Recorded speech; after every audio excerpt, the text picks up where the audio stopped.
Welcome, everyone. I'm Coach Neshi with Shooting School Basketball, and you are listening to Meet Your College Hoops Coach. We chat with college coaches about their college and their basketball programs. Today, we are happy to have with us Coach Shawn Postiglione, the head coach at Moravian College in Bethlehem, Pennsylvania. Coach has just completed his first season at Moravian. Prior to that, he spent the last 4 years as the head coach at Bridgewater College in Virginia. Coach, good morning. Thanks for being with us. Yeah, thanks a lot for having me, Coach. Really happy to be here. Terrific. Coach, could you give us a description of Moravian College? Yeah, sure. So we're a NCAA Division III institution located in Bethlehem, Pennsylvania, which is a nice location in our eyes because we're about 75 minutes from New York City and about 60 minutes from Philadelphia. So kind of in the middle of two great cities. We're a small liberal arts college, with a great student-centered educational experience, in a great area with a great campus and a lot of really good people. So it's an exciting place to be working at, and I'm really glad I got the opportunity to become the head coach here back in last fall. Great. And Coach, what are some of the more popular majors at Moravian? Sure. So we're a liberal arts school, so obviously we have a wide variety of majors and programs to choose from, but some of the most popular would be our business major. A lot of the guys on our team are in the business program here, and within that program, you have a lot of different options you can choose from in terms of your concentration, like management, marketing, sports management, organizational leadership, finance, economics, and things like that. So business is very popular, as is the sciences. So biology, we have some really good health science and science programs. Oh, great. As well. So those are probably the two most popular majors that our team and the student body in general goes into. Great. And Coach, regarding your conference that you could compete in, can you talk to us a little bit about the makeup of that conference? Yeah, it's a great league. It's called the Landmark Conference, and it encompasses schools from Pennsylvania, New Jersey, Maryland, and Washington, D.C. So 8-team conference with really comprising that mid-Atlantic region, which is good for us because it's travel-wise. It's not too much of a burden on our guys, all within 3 hours of our campus. Some really, really good teams in the league, some teams perennially that advanced deep into the NCAA tournament. This past year, the team that won our league advanced to the second round of the NCAA tournament. Moravian, 2 years ago, our program made it to the second round of the NCAA tournament. So a very competitive league from top to bottom with some really good coaches, really good players, and with some success on the national scale as well in recent years. Yeah, I am well aware of that, Coach. Great conference. As regards to the schools in your conference and how it relates to recruiting, do you compete, Coach, with a lot of your schools that are in your conference for the same players? Yeah, I think, not a lot, but you definitely run into it because obviously a lot of us are centered in Pennsylvania and that mid-Atlantic states, so we do recruit those states primarily. We try to go a little bit broader than that too, a little bit deeper into like Virginia and the South, but we do run into, schools in our league. I think, at Moravian, what we try to do to separate ourselves, from the teams in our league in terms of our recruiting pitches, just the uniqueness of our overall experience, because you're getting high-level academics in a very small class sizes, student-oriented, where professors really know you, combined with obviously the ability to compete at a high level and on a national scale in Division III, combined with the community at the Moravian. And I think that's really the biggest piece that we stress a lot is the campus is full of people that really look out for our students, not just the student athletes, but the students in general, making sure that they get the support they need to be successful while they're here and also when they graduate. So we have a statistic that on average about 95 to 98% of our graduates, our recent graduates, have a job or are in graduate school within 10 months of graduating. So we really pride ourselves on that because that's ultimately why you're going to That's a college, great right? To set that's yourself a up great for your career. great stat, Coach. I'm sure that it's got to be an excellent selling point because at the cost of higher education these days, very challenging for families. So knowing that it kind of puts it in perspective. Uh, Coach, with recruiting, and you've been doing this for a while as a head coach and also as an assistant, the never-ending responsibility of recruiting is such a large part of the job. What are some of the biggest challenges that you feel that you face, specifically at Moravian with recruiting? Yeah, I think, for a lot of us at the Division 3 level, as you know, coach, you hit on a big one, and that's the cost. Obviously at the Division 3 level, we don't have the ability to give athletic scholarships, so we try to do the best we can to, help people out with academic scholarships and need-based aid. But ultimately, to play Division 3 basketball, you're asking your recruits to make an investment, in themselves and in the college and the experience they're going to get. So, that's always a little bit more challenging, when you're having to deal with that financial component. And I think everything else, it's a very competitive landscape at Moravian. Eastern Pennsylvania region is and New Jersey has a very high concentration of very good Division 3 schools. So in your general proximity of your recruiting base, you're always going to run into some other very good institution to recruit against. So you're not really going to some far-flung places where you might find a lot of diamonds in the rough. If there's Right. something good enough, they're probably being recruited by someone else that also offers, a very good experience. So I think those two things, have it, and so that, like you said, puts such a premium on your work ethic and how you go about recruiting to somehow differentiate yourself and separate yourself and build those relationships, in the recruiting process. Yeah. And so when you're identifying potential recruits, Coach, what would be, if you could, verbalize it, what would be a quality player, for your program in terms of what you look for in your point guards and shooting guards and post players, or in today's game, as we talk about positionless basketball, you may not even break it down that way, but what would be quality players for you?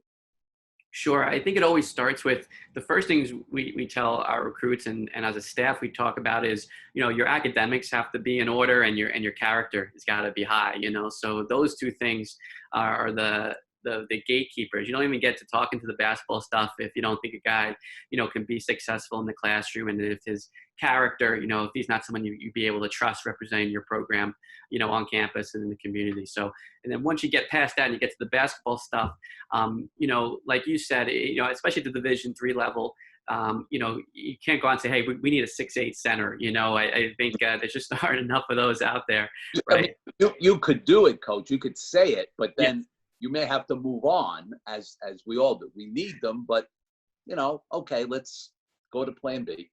Exactly. So we talk about just in terms of just guys that do things that help you win, so it's going to be skill guys, guys that can make shots, and also can make people better, are good passers, play a team oriented game. So that level of skill, basketball skill, is important. We say versatility because, Mm. the way, like you said, the way the game is played today, if you can only do one thing, unless you are super, super elite at it, you're going to probably hurt your team in those other areas if you're not good enough. Even if you're a super elite shooter, if you can't defend or you can't handle the ball at all, it's the way teams scout, the way the game's played. Teams can kind of do enough to take you out of your strength and force you to do things you aren't very good at. So we say versatility, guys that can do different things, both offensively and defensively. And we really look at, we stress defense a lot. It's in the past, the successful teams I've been a part of have all defended at a high level, and we put a big premium on playing team defense, man to man. So that defensive component is a big thing that we look at when we're evaluating guys as well. Yeah, I mean that some of the things you raised, Coach, while I totally, I think you hit the nail on the head. But you know, for those that are going to be viewing in and checking out this show, some of those I don't. I'm feeling that, you know, a lot of the parents and the kids themselves are not aware of what goes into our ability as coaches to find out if these young men have, you know, the intangibles that you mentioned. You know, like such a big part of being a good defender is your want. You know, how much do you want to be a good defender? How hard are you working at it? You know, being, you know, a quality teammate.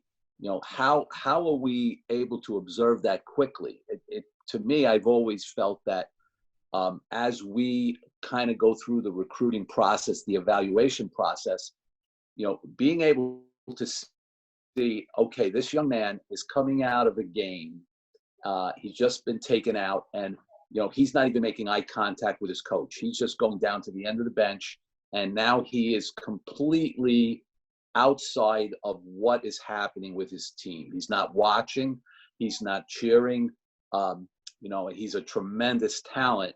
How is that going to translate? You know, that takes evaluation from our staff, ourselves, you know, to watch and to see what goes on just beyond what's happening on the court. We need to, you know, do our due diligence with their guidance counselors, with their AAU coaches, you know, perhaps even their teachers, athletic director, so that we know that this is going to be a good fit. So I completely agree, Coach. It's, but my point, I guess, being is that there's so much work that goes into evaluating if a young man is a good fit for our institution. Yeah, I could not agree with what you just said more, Coach. And that's why, like you said, recruiting is a very involved process. It's not like you go to an AAU tournament and a guy hits 4 threes in the game and you're like, okay, you know, it's over. That's it. You know, we're signing him up. You know, we want to look at guys in different settings, whether it's his AAU team, his high school team, both in games and practices, because sometimes, you know, those different settings will reveal different things. And like you said, you're looking at how a guy responds when things aren't going to go his way. Because I say this every recruit when we sit them down and we do our presentation. No matter where you go, no matter, you know, what you're doing, you're going to hit adversity and you're going to hit roadblocks in college, especially being a college basketball player. It's going to happen. There's no one who's ever gone through a college basketball career and not hit adversity, not hit tough times. And what separates the really successful people from the not are how they respond to those situations. And so we're trying to at least evaluate and see how they respond to those things when we're evaluating them, because more likely than not, that's how they're going to respond, you know, when they get into your program. Yeah, great point, Coach. And in talking about, you know, some of those challenges that our student athletes face, can you talk to us a little bit about how, you know, you assist your players, Coach, during the season in balancing their academics and their basketball? Yeah. You know, obviously that's a big thing because we want to be great at everything we do. So we want to have a great, you know, GPA in the classroom. Our team was over 3.0 this year. So we did a really good job. Absolutely. Yeah. We're proud of them for that. And yeah, we want to do really well in all those areas. So you know, scheduling wise, you know, we're fortunate. We have a rec center, a field house for the general student body to use. So our gym is primarily for us women's basketball, you know, during the season. So that gives us a good amount of flexibility with gym time. So we're making sure we're scheduling our workouts and our practices, you know, where guys don't have to make that choice of, oh, you know, I'm going to miss part of practice and I have to run over from class, or I got to run out of practice to class and not be able to kind of, you know, take my time and do some extra work, you know, before class. So we schedule themselves so it's not a very stressful environment.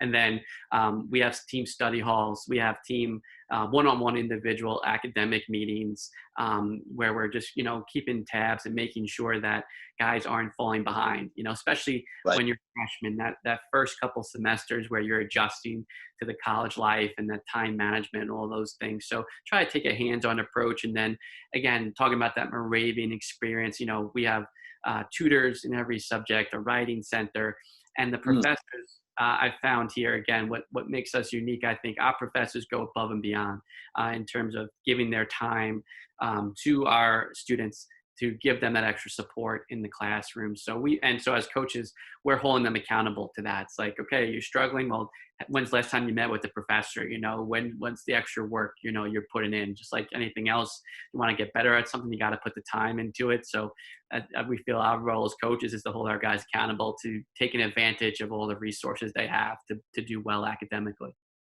Yeah, Coach. So during the season when school is in session, what about first of all your league games? Like, what days do you play games? And then secondly, our practices. You talked about flexibility. Do you have so then your practices, they vary and you set them up during session? When you're in session, do you set them up based on your class schedules? Yes, exactly. So we play in league every Wednesday and Saturday. Okay. And the Wednesday games, if it's a road game, it's 2 hours or less. So we're not getting back super late, which is really nice for the guys. And then during the week with our practices, we usually will go either around 4 p.m. or maybe, 6:30 p.m. We'll work with our guys' schedules and the women's team schedules, is what's ideal for both of us. So we won't very, very rarely, we usually never practice very late at night. So it's usually like later afternoon or early evening. And, we're very conscious. We have a great strength and conditioning coach here. So we'll work in some strength and conditioning stuff to help guys maintain their fitness during the season. And also work in, lighter days, walkthrough days, just skill days, just to keep our bodies fresh, during the season as well. So we're very mindful of very intentional with how we set up our schedule to try to maximize, our guys' time and their physical fitness throughout the long season. Yeah, I mean that having that separate recreational facility, Coach, I think is such a game changer. It just gives us on the Division III level just so much more flexibility to work with our student athletes. So I totally, can see how that can be a big help because, I always felt in creating our basketball schedule, non-league schedule, our league games in the UAA are Fridays and Sundays, and that's kind of locked in. But our non-conference schedule, which is, traditionally the first semester, our practice schedules, we were so challenged with being able to come up with time that all our athletes could be there because with so many majors, it was just very challenging. And what I felt is that, invariably you're going to have some players miss part of practice and in some cases, maybe even missing a full practice, on certain days if you're practicing. And having to work in games during the week, the first thing I, came to realize is that if you schedule non-conference games, on the same day, like week to week, you're putting your athletes in a situation where, they may have to miss class like 2 weeks in a row. So like, we just wouldn't do that. And so all the work that goes into the scheduling becomes more and more challenging. So when you have that flexibility with your facilities, it just makes other parts of the job easier. So glad that you have that for your guys. I'm sure that, it certainly makes it more feasible for them to balance both. Yeah, exactly. It really does. It's like you said, very fortunate because you don't want to have to put guys in that situation, where they're deciding or they're losing out on some basketball time and development because of the class. So we're able, because of the class schedule and because of the gym schedule, to really have that rarely have to happen. So we're definitely in a good position that, like you mentioned, a lot of schools have to deal with that challenge much more frequently than we do. Yeah.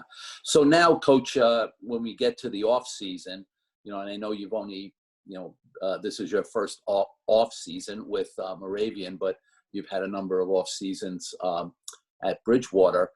Traditionally, what do you have your athletes do, and what are your coaches doing when you get to the off season?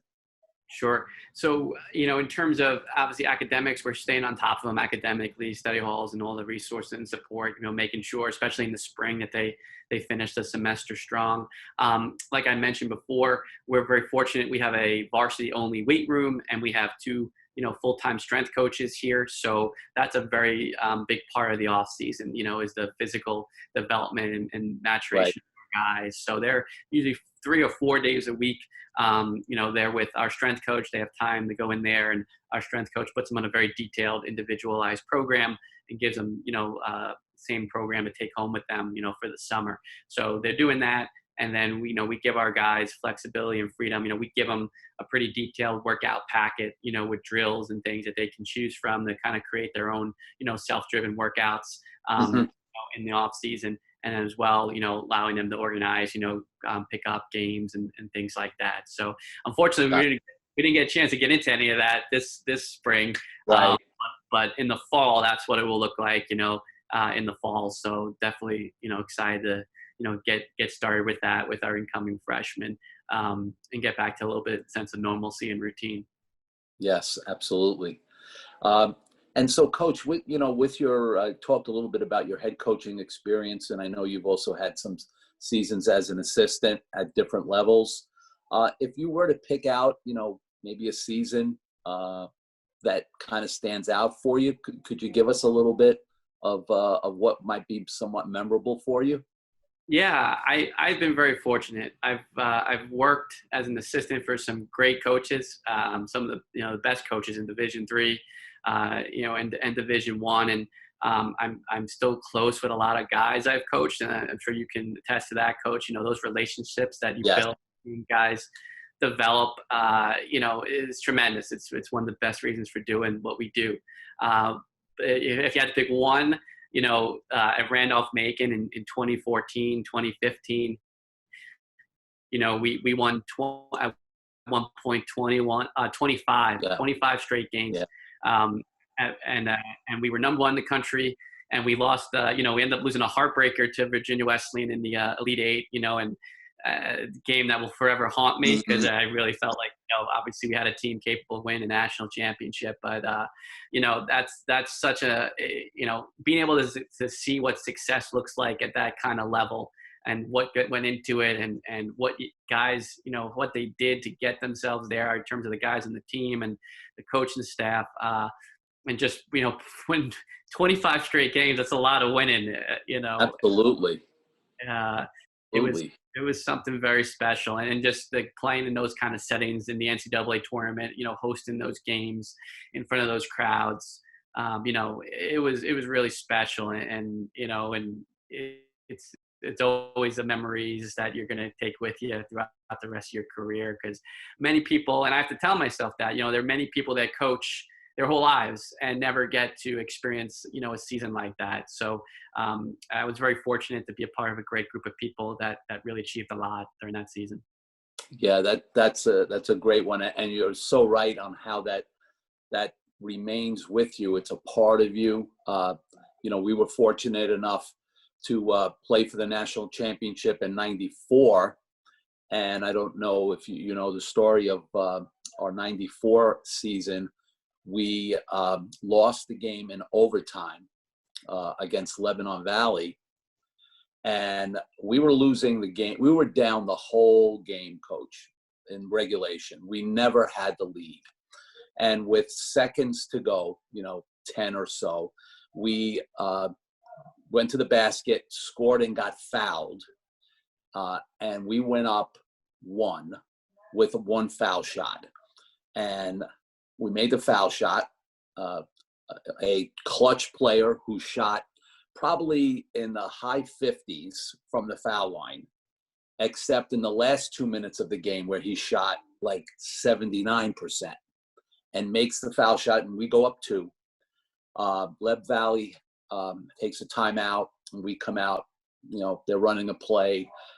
Mike Rhodes was the point guard for that team. Great player, right? And very successful coach now.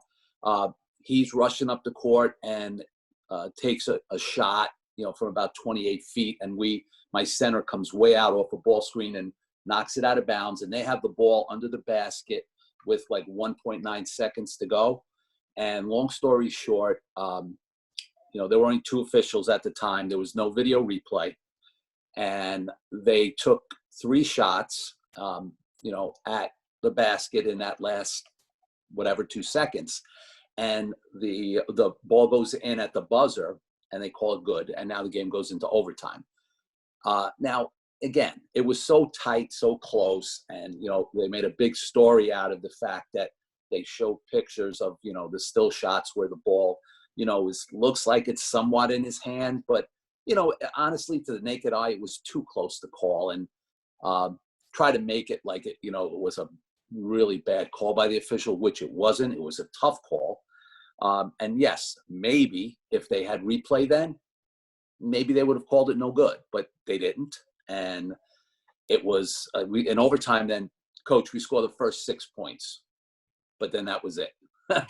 So we lost the national championship in overtime. And what you said is really the truth. And as regards to how I view it, is that so many talented, good people, good coaches and players never get that opportunity to play for the national championship. So, the fact that we lost it in overtime is tough to take, but it's just a conversation piece. Like I'm giving you that, story now, Yeah. So hopefully, yeah. So the passage of time helps a lot, Yeah. With that. That's probably the only thing that helps, because I can feel for you. Ours was in the Elite Eight, but Right. the same thing, to be that close. I really feel for you, and that's the fortunate thing, that the relationships and the memories, you look at the positive side, of things, as you look back on it, because there are a lot of good things to take away. And that it leads me to the thing I tell, like the people outside of the coaching world, when they say, like, what's one thing, people don't really quite grasp about, coaches and coaching, I say, I think the common person doesn't understand just how hard it is to win, and to win at that level. It is so hard to win anywhere, but then to win at that level, like national championship level, and it's funny, as especially at like the high major level, how some fan bases aren't happy, with just making the NCAA tournament, or they lost in the Sweet 16. It's insanity, because it's talk about Division III. There's 440 schools, and to be in the final 2 or the final 8 of that, or the final 30. It's an amazing accomplishment, and it's so hard to achieve, because not only does it require skill, it requires some luck. You got to catch some breaks. Coach, we in that year, we were, again, I'll just give it to you quick, and it mirrors what we see in Division I tournaments as well, in the Final Four in Division I that we watch March Madness. In our Sweet 16 game, we're playing Rowan, and Rowan was number 2 in the country, and we were down. They fouled us with 2.9 seconds. They were up 3, and they decided to foul us in the backcourt. And, long story short, we set up, back then the lanes were different. We were able to set up a play, and we were able to make the first, miss the second on purpose, put it in, and then we win the game in triple overtime. So we could have been done. We could have been done. And so you definitely need luck. There's no 2 ways about it. Coach, you were also on the staff at Christopher Newport, I saw as well, right? Yes. So you worked for John, who I think is a tremendous coach and a great guy. I know John a bit, from his time when he was at Merchant Marine. We would compete against each other. And then we actually, my last NCAA team in 2016, we competed against them in the sectionals, the first round. And we played on the first night. We beat Brooklyn College. We joked about how Brooklyn College and NYU had to go down to Christopher Newport to play in the NCAA tournament. And then the next night we played Christopher Newport, which was a tremendous experience. It was a great place to play. They took such great care of us. It was a great experience for our athletes. And you talk about positionless basketball, but we had Coach, we played with 3 bigs. Yeah, I watched that game. Oh, you did? Yeah, Okay. because that team was full of. I wasn't there at the time. I was the head coach at the time, but I had recruited, all those key guys to on the Christopher Newport team. I had recruited them there, and you were giants. It was Yeah. definitely a perfect example of 2 contrasting styles. No Going at doubt. No because you doubt. were big and strong and physical, and they were very versatile, almost positionless. Perimeter Yep. oriented. It was a great game. Christopher Newport, said Coach Krikorian. Again, I've been very fortunate to be a part of some tremendous institutions, tremendous people. That's one of those games. It's tough that someone had to lose because you almost there. You had them beat, and they go to the Final Four. So Yeah. it's bounces. Is the difference in making it and not. So it's a very fine line. Yeah. And then, Coach, at that point, in my career, I was really in a position where I could just smell the roses. Like I thought, I was so proud of the way our guys performed because I thought, we were up for the challenge, and I think we were just fortunate that we had a great experience, even though we didn't like win the game. I mean, the way they kind of ran the whole event was like first class, and playing again in front of a lot of people. That's what we want for our athletes. So so I remembered that you had been there, and that was a great experience for us. Coach, this has been, I think, a tremendous amount of information that you've been able to share about yourself and Moravian. I know this is going to serve the student athletes and their families that are going to be looking into schools and getting a closer view of what your program is like. So this has been great, Coach. I can't tell you how much I appreciate you, giving us some of your time. And I hope your recruiting wraps up well, and that we get back to normalcy soon. And hopefully I get to see you face to face, maybe on the road. Yeah, that would be great, Coach. Thanks so much for giving me the time to come on here and chat with you. I really enjoyed it, and and to talk about Moravian, because I do think it's a unique place, a special place for a lot of great people, and so we're trying to keep attracting talented, high achieving young men to join our program. So thanks for giving me the chance to talk about it, and like I said, I really enjoyed the conversation. Yeah, my pleasure, Coach, and best of luck, and I'll stay in touch. All right, thanks a lot. Okay.